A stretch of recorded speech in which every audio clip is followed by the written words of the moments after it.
안녕하세요. 오늘 전해드릴 소식은 박지원 아킬레스건 영화배우 최정민 이별었다면 이라는 소식입니다. 이 글은 20년 8월에 발췌된 글입니다. 이어서 오늘의 소식을 전해드리겠습니다. 이 글의 핵심이 뭔지 잘 들어주시길 바랍니다. 문재인 대통령이 국가정보원장에 박지원 씨 임명을 강행했다. 대북관계 개선을 위해 그를 임명했지만 목적을 위해서는 수단과 방법은 상관없다는 대통령의 인사 철학이 이번 국정원장 인사에 그대로 담겨있다. 박 원장은 김대중 정부 시절 돈을 매개로 북한과의 관계 개선에 적지 않은 공을 세웠는지 모르지만 그는 드러난 의혹만 놓고 봐도 한 국가의 정보기관 수장을 맡기에는 부적절한 인물이다. 본지도 제기하고 청문회 과정에서도 그대로 드러났던 의혹들 중 어느 하나 클리어하게 해명된 것이 없다. 여기에는 무기력한 야당도 한몫했다. 야당은 이번 청문회에서 박 원장의 의혹과 관련한 증인들을 신청했지만 단 한 명도 출석시키지 못하는 무기력함을 드러냈다. 특히 미주한인 사회에서 너무나 유명했던 박지원과 영화배우 최정민과의 스캔들과 청부 살해 의혹 주장을 파헤치기 위해 최소한의 노력조차 하지 않았다.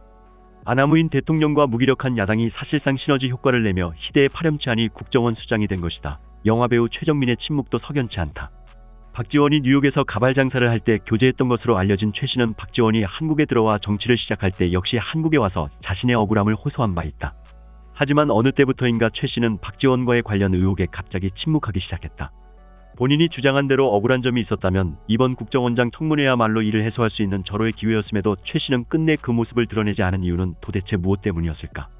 도대체 두 사람 사이에서는 지난 몇십 년 전 무슨 일이 있었던 것일까? 선데이저널은 노력 끝에 최정민 씨의 최근 근황에 대해 들을 수 있었다.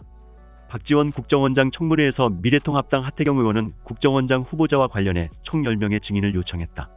증인들 면면을 보면 선데이저널이 지난달 7월 16일자를 통해 보도했던 비리 종합세트 박지원 미리 보는 국정원장 후보자 지상 청문회 기사에서 제기한 의혹들에 맞닿아 있던 인물이었다. 학력위조와 관련해선 단국대 총장, 군 황제복무에 대해서는 국방부 인사국장을 증인으로 신청했다. 하지만 이 두 가지 사안보다 더 관심을 모았던 것은 박지원이 과거 청부살인을 사주했다는 의혹과 관련한 주인공 영화배우 최정민 씨다.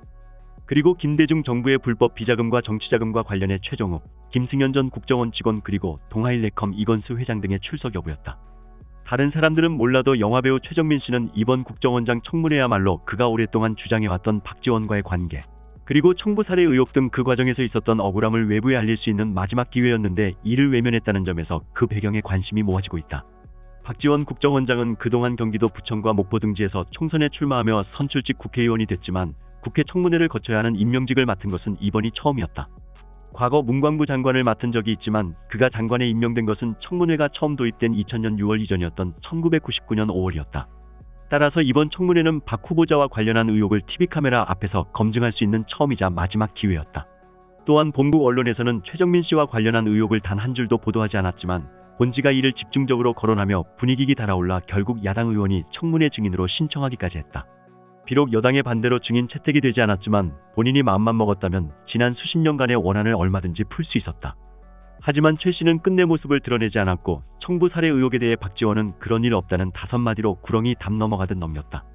사건의 당사자인 최 씨의 근황을 추적 취재한 결과 최 씨는 현재 샌프란시스코에서 모친 언니와 함께 살고 있는 것으로 알려졌다. 최 씨는 슬하에 한 명의 자녀를 두고 있으며 언니가 상당한 재력가인 것으로 알려졌다.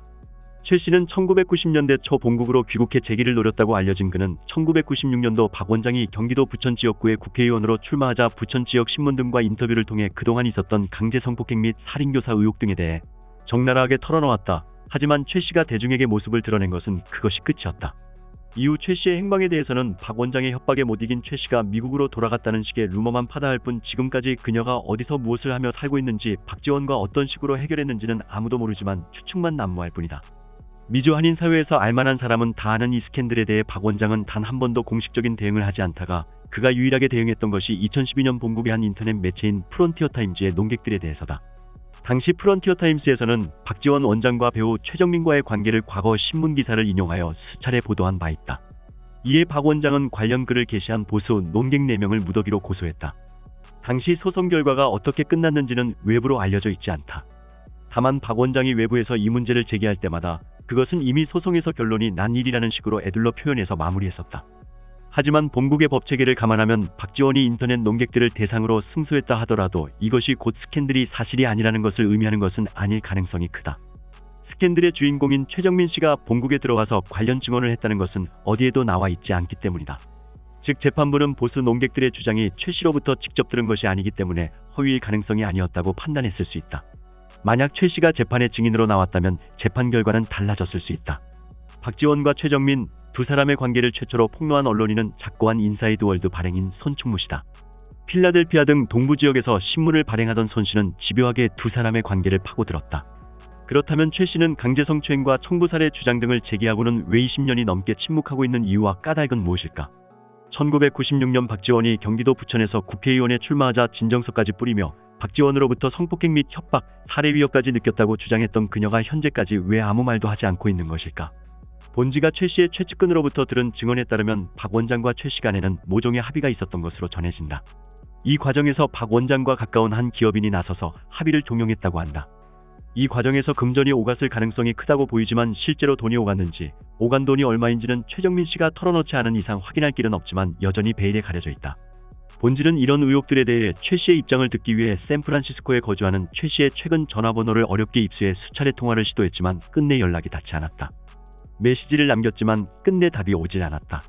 아마도 최 씨가 침묵하는 이유는 두 사람 간 합의가 있었을 가능성, 다른 하나는 1996년 때와는 달라진 박지원의 위상 정도가 그 배경이 된 것으로 보인다. 가발 장사를 하다 정경환의 가방 못지, 이후 김경재 전 의원의 소개로 김대중 전 대통령의 측근으로 거듭났던 그가 20년이 지난 지금은 본국 정보기관 수장 자리까지 올랐으니 최 씨가 더 이상 거론하기 어려운 인물로 큰 것이다.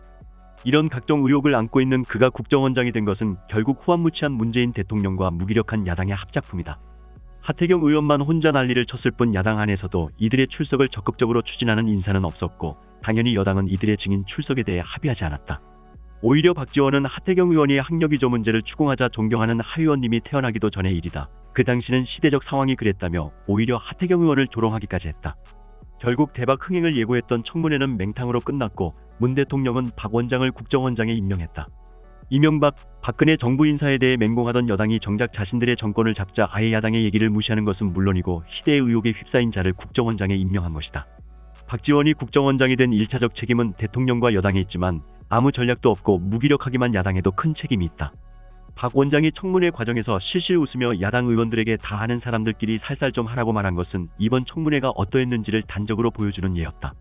본국 정치권 일각에서는 보수 야당이 이번 청문회에서 제대로 힘을 쓰지 못한 배경에는 이건수 회장이 보수 언론과 정치권에 갖고 있는 막강한 영향력 때문이 아니었냐는 추측도 나오고 있다. 박지원의 오랜 후견인인 이 회장은 오히려 정치적으로는 현 야당과 가까운 인물로 알려져 있으며 야당 정치인에게도 적지 않은 후원을 하는 인물이다. 특히 이 회장은 조선일보 방상훈 사장과 매우 가까운 사이이며 과거에는 1년이면 한두 번씩 조선일보 편집국 간부들에게 식사를 대접했던 것으로 전해진다. 이러한 그의 마당발 이력인지 박지원의 국정원장 청문회 과정에서 조선일보를 비롯한 보수 언론은 그다지 날카로운 모습을 보이지 못했다는 평가를 받고 있다. 이건수 회장은 올해 2월 조선일보와 중국인민일보 공동주최로 베이징에서 열린 제1회 한중 경제심포지엄에 참석했는데 이때도 조선일보 방상훈 사장, 신한금융지주 조용병 회장 등과 한 비행기를 타고 중국을 방문한 바 있다. 지금까지 정성산TV에서 전해드렸습니다.